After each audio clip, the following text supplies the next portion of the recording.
دیکھیے، یہ بھی ذہن میں رکھنا ہے کہ حالات چاہے جیسے سنگین اور خطرناک ہو جائیں، لیکن ایک مومن کو گھبراہٹ کا، اضطراب اور بے چینی کا مظاہرہ ہرگز نہ کرنا چاہیے۔ جس کے دل میں ایمان کی شمع روشن ہے،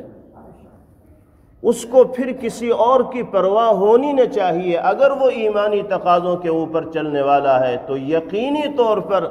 اللہ پاک اس کے ناصر، حامی، معین و مددگار ہوں گے، اور جس کو اللہ کی حمایت مل گئی، دنیا کی کوئی طاقت اس کا بال بیکا نہیں کر سکتی۔ حالات چاہے جیسے ہوں، دشمنوں کی طرف سے چاہے جیسی سازشیں اختیار کی جا رہی ہوں، چاہے ان کی کسی بھی طرح کی منصوبہ بندی ہو، ہم ایمانی طاقت کے ساتھ حالات کا مقابلہ کریں گے، اور انشاءاللہ حالات کا رخ بدلنے میں اللہ کی مدد سے اور نصرت سے کامیاب ہوں گے۔ اور یہ سبق ہمیں اپنے بزرگوں کی زندگی سے ملتا ہے۔ آقا نامدار سرکار دو عالم جناب محمد الرسول اللہ صلی اللہ علیہ وسلم کی پاکیزہ زندگی سے ملتا ہے، صحابہ کرام رضوان اللہ علیہم اجمعین کی زندگیوں سے ملتا ہے، تابعین و تبع تابعین اور بزرگان دین کی زندگیوں سے ملتا ہے۔ آپ ان کے حالات اگر پڑھیں گے، ان کی زندگیوں کا اگر مطالعہ کریں گے، تو ہم اپنے حالات کو بھول جائیں گے۔ انہوں نے کیسے سخت اور سنگین حالات کا سامنا کیا، ناکوں چنے ان کو چبانے پڑے، کیسے کیسے تلخ اور کڑوے کڑوے گھونٹ انہوں نے پیے، کیسی کیسی مشقتیں، صعوبتیں اور دشواریاں انہوں نے راہ خدا میں دین کی خاطر گوارا کی اور برداشت کی۔ آج جب ان تذکروں کو سنا جاتا ہے تو رونگٹے کھڑے ہو جاتے ہیں۔ دنیا اور باطل طاقتیں پہلے دن سے اسلام کو اور مسلمانوں کو مٹانے کی، نیست و نابود کرنے کی، ختم کرنے کی اور اپنے علاقوں سے دور کر دینے کی کوشش کر رہی ہیں، لیکن تاریخ بتاتی ہے کہ ہر زمانے میں اس طرح کی باطل طاقتوں کی کوششیں ناکام ہوئی ہیں، اور اللہ نے نہ صرف یہ کہ ایمان و اسلام کو غلبہ عطا فرمایا ہے، بلکہ مسلمانوں کو بھی عزت و سرفرازی سے مالا مال کیا ہے۔ تاریخ میں جانے کا وقت نہیں ہے، آپ کہیں کی بھی تاریخ پڑھ کر دیکھ لیجیے، جہاں بھی مسلمانوں کے خلاف ابلیسی اور شیطانی اور طاغوتی طاقتوں نے منصوبہ بندیاں کی اور سازشیں کی اور ان کو اکھاڑنے کی کوشش کی، ان کے جمے ہوئے پیروں کو متزلزل کرنے کی کوشش کی، اور یہ پلان بنایا کہ یہاں سے اسلام اور مسلمانوں کے وجود کو ختم کر دیا جائے گا، اللہ نے اس سرزمین میں وہ پختگی اور مضبوطی اہل ایمان کو عطا فرمائی ہے کہ جس کی مثال نہیں پیش کی جا سکتی۔ خود آپ ہی کے ملک کی صورتحال آپ دیکھیے، یہاں بھی ایک زمانہ ایسا پہلے بھی گزر چکا ہے کہ فرنگی طاقت یہ فیصلہ کر چکی تھی کہ اب مسلمانوں کا اس ملک سے کوئی رشتہ نہیں رہنا ہے، مسلمانوں کو اس ملک سے مٹا دینا ہے، ختم کر دینا ہے۔ نہ اسلامی تہذیب رہے گی، نہ اسلامی شاعر رہیں گے، نہ مذہب کو ماننے والے رہیں گے۔ ان کے پاس حکومت تھی، ان کے پاس فوج تھی، ان کے پاس لاؤ لشکر تھے، دنیا کی حمایت ان کو حاصل تھی، اور ساری کوششیں انہوں نے کر لی، لیکن اس کے باوجود بھی اللہ نے ایسی مضبوطی کے ساتھ اہل اسلام کو اس ملک میں وجود عطا کیا ہے کہ کوئی پیروں کو آج بھی متزلزل نہیں کر سکتا۔ چاہے کوششیں آج بھی کی جا رہی ہوں، لیکن ہمیں اللہ کی ذات پر پورا بھروسہ اور یقین ہے کہ اگر ہم ایمانی تقاضوں پر مضبوطی کے ساتھ جمے رہے تو کوئی ہمارا بال بیکا نہیں کر سکتا۔ موجودہ حکومت نے پارلیمنٹ میں CAA کے نام سے جو قانون پاس کیا ہے، ہم پہلے دن سے اس قانون کی مذمت کر رہے ہیں، اور اس کو ملک کے آئین، سنویدھان کی صریح خلاف ورزی تصور کرتے ہیں، اور ہم یہ کہتے ہیں کہ صرف مذہب کی بنیاد پر اس میں شہریت دی جا رہی ہے، اور ملک کا قانون اور سنویدھان اس کی اجازت نہیں دیتا ہے۔ اس لیے مسلمان ہی نہیں، ہندوستان کا ہر سنجیدہ شہری، چاہے وہ کسی بھی دھرم سے تعلق رکھنے والا ہو، حکومت کے پاس کردہ اس قانون کو